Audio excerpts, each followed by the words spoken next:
Listen, I don't care about your feelings. I care about your money.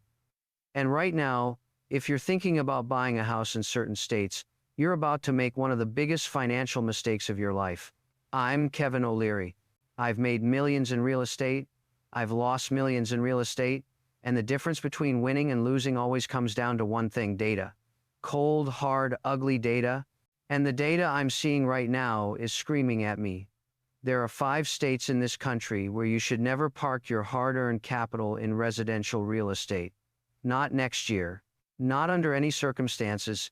But before I tell you which states are on my avoid at all costs list, I need you to do something. If you care about protecting your wealth, if you want to make smarter decisions with your money, hit that subscribe button, smash it. This channel is about financial survival. It's about making sure you don't get slaughtered in the marketplace while everyone else insists everything's fine. We deal in truth here. Let's get one thing straight. A house is not an investment. I know your parents told you it was, your real estate agent tells you it is, but I'm telling you the truth. A house is a place you live. It's a consumption item. It eats your money every month: property taxes, insurance, maintenance, the roof, the furnace, the foundation. It's a cash-eating monster. Can real estate be a good investment? Absolutely. I own real estate all over the world, but only if you buy in the right place, at the right time, with the right fundamentals. And right now, in these 5 states, the fundamentals are catastrophically bad. Here's what most people don't understand. When you buy a house, you're buying more than 4 walls and a roof. You're buying into an economic ecosystem: taxes, regulations, labor markets, migration patterns. Where are people moving? Where are businesses relocating? Where is capital flowing? These are the factors that determine whether your house appreciates or becomes a financial anchor around your neck. I've been in this game for 40 years. I've seen boom and bust cycles that would make your head spin. People buy at the top thinking they're geniuses, only to watch their net worth evaporate. Smart investors wait, stay patient, and buy when everyone else panics. The difference? Discipline. Ignoring the noise and trusting the numbers. So why am I sounding the alarm now? Because I'm seeing a massive divergence across the U.S. Some states are becoming economic powerhouses. Others are turning into economic graveyards. And the gap? It's widening every day. The winners: low taxes, business-friendly regulations, people moving in, capital flowing, jobs exploding. The losers: high taxes, businesses fleeing, population decline, crumbling infrastructure, real estate markets on the edge of collapse. And no, this isn't hype. Numbers don't lie. People lie. Politicians lie. Real estate agents lie. Numbers tell the truth. Here's how I analyze real estate markets. Migration. Are people moving in or out? Negative migration equals red flag. Business climate. Are companies forming or leaving? Major employers staying or fleeing? Taxes rising or falling? Taxes are a cost and costs matter. Regulations. How easy is it to build housing or run a business? Debt levels. High debt equals higher taxes equals people leave. When I run these 5 factors through my models, 5 states pop up as absolute disasters. Buy in one of these, and you're not investing, you're burning cash. Now I'm going to walk you through each state. I'll show you the data, the trends, and what happens next. This isn't just about real estate, it's about the future of America. States that don't adapt, that keep doing what drives people away, are becoming economic wastelands. Before we start, let me be clear. This isn't politics. I don't care if you're Democrat, Republican, or independent. I care about your money. Buying a house in the wrong state right now is a stupid financial decision. So, put your emotions aside.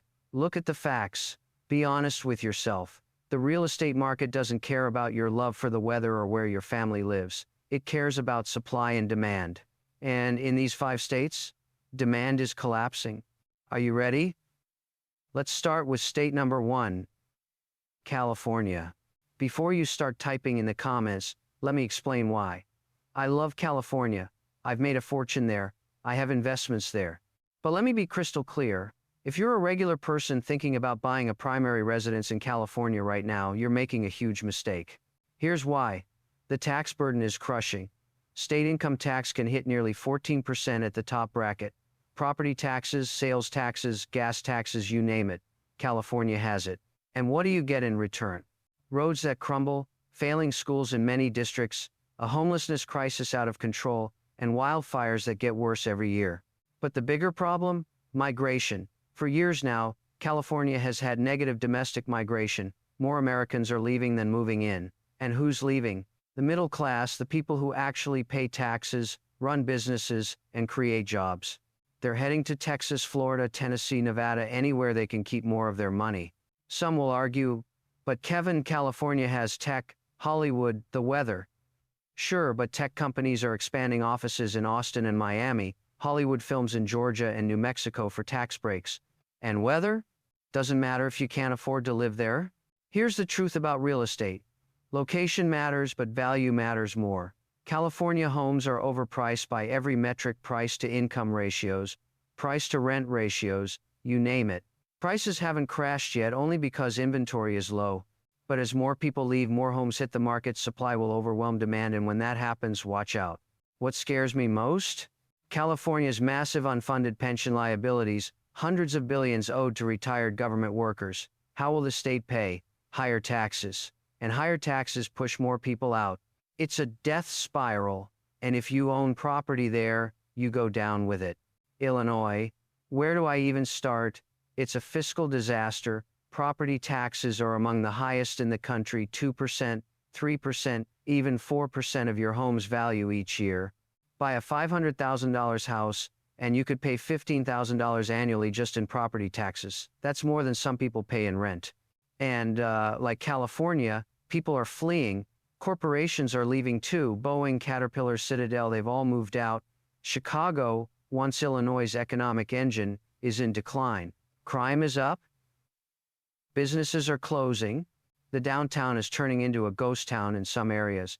And the state government keeps raising taxes to plug budget holes, driving even more people away.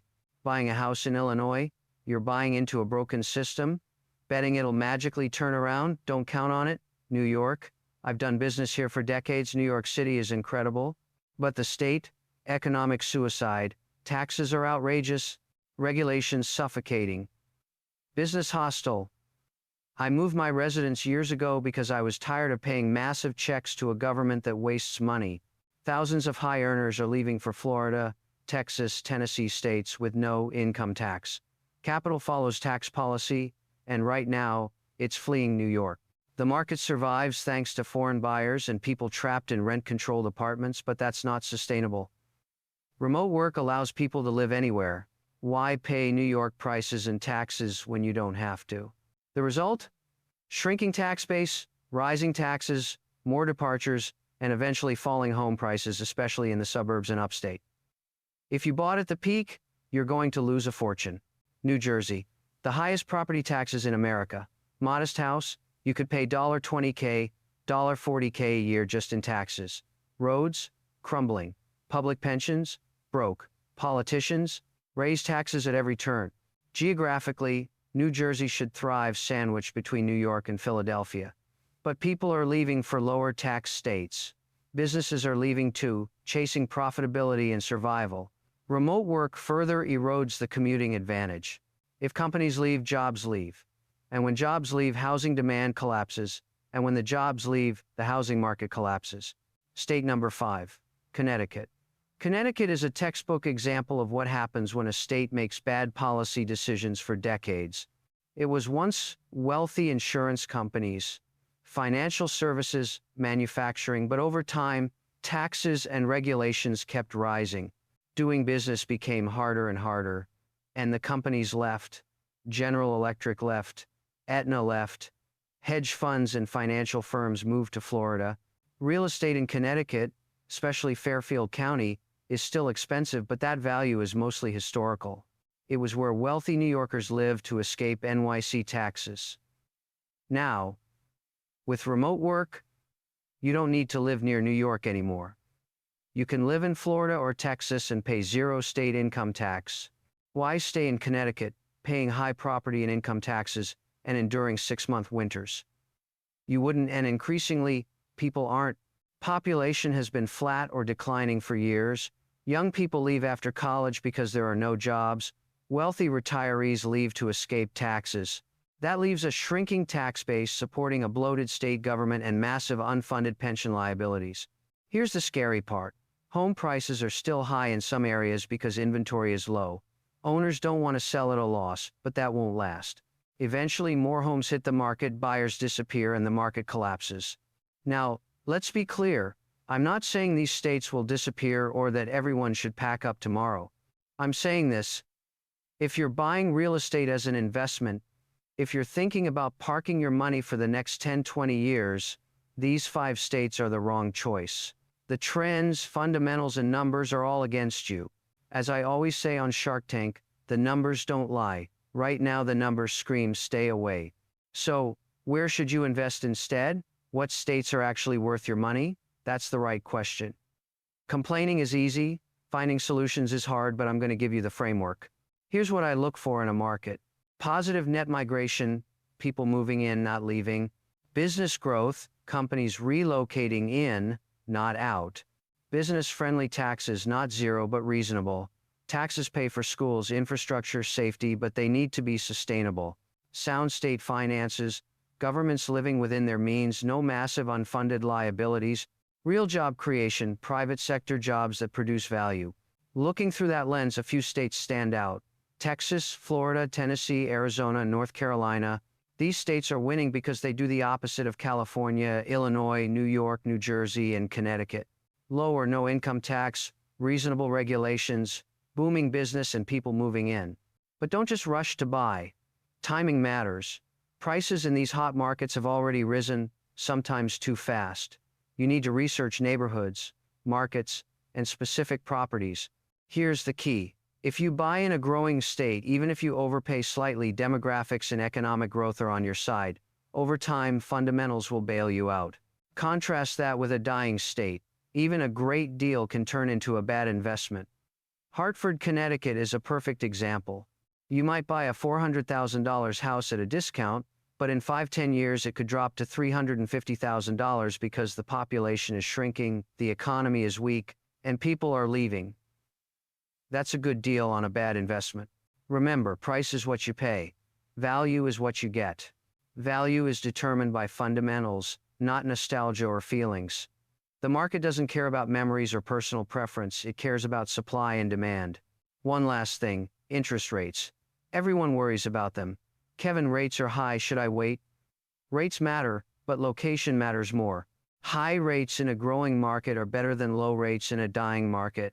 Growing markets allow refinancing later, dying markets trap you with a depreciating asset.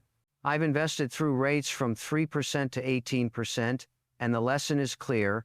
Location always beats rate. A good property in a strong market will make you money almost regardless of interest rates. A bad property in a weak market will lose you money even if the rate is zero. Here's my advice. Stop thinking about a house as just a place to live. Start thinking about it as a business decision, because that's exactly what it is. You're committing hundreds of thousands of dollars, taking on debt, and accepting risk. Treat it like a business transaction. Do your homework. Look at migration trends, business climate, taxes, regulations, jobs, state finances, crime rates, schools, infrastructure, everything. Make decisions based on facts, not emotions. The market punishes emotional decisions every single time. Some of you might already own a house in one of these 5 states. Selling isn't easy. Realtor fees, closing costs, moving expenses, and you might even be underwater. I'm not saying panic. I am saying have a plan. If you're young and mobile, consider relocating to growing states. Your biggest asset isn't your house, it's your ability to earn income. Put yourself where opportunity is expanding, not shrinking. If you're older, close to retirement, or tied down by family, be realistic. Don't assume your home will appreciate. Plan for the possibility that it might be worth less when you sell. Make sure your retirement plan doesn't depend on home equity that might never materialize. Landlords, watch your numbers. The moment cash flow turns negative, don't hold out for a turnaround. Hope is not a strategy in a declining market, it's how you lose your shirt. Here's the bigger picture. The American economy is shifting. Economic power is moving from the old guard states to new growth states. This isn't temporary, it's decades long, and the real estate markets reflect it.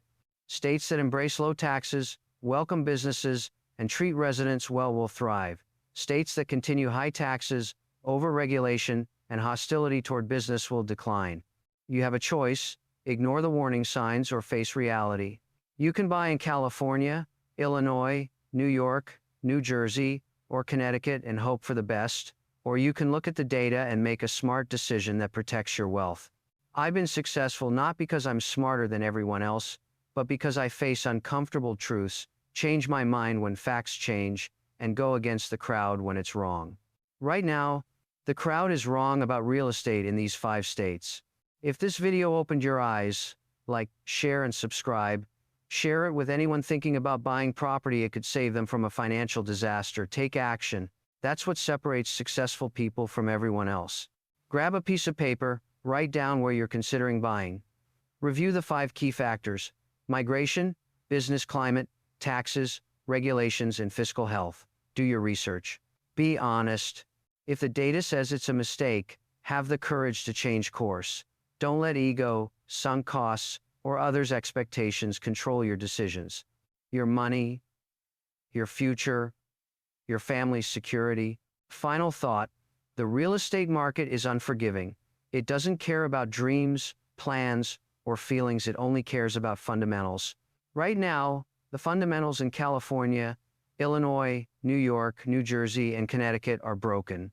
You can ignore it or you can act. Which will you be in 5 years? The person who says, "I wish I'd listened," or the person who says, "I'm glad I made a smart decision"? In business and life, you don't get what you deserve, you get what you negotiate. Don't negotiate with a dying market. Be smarter. Protect your money. Make the decisions your future self will thank you for.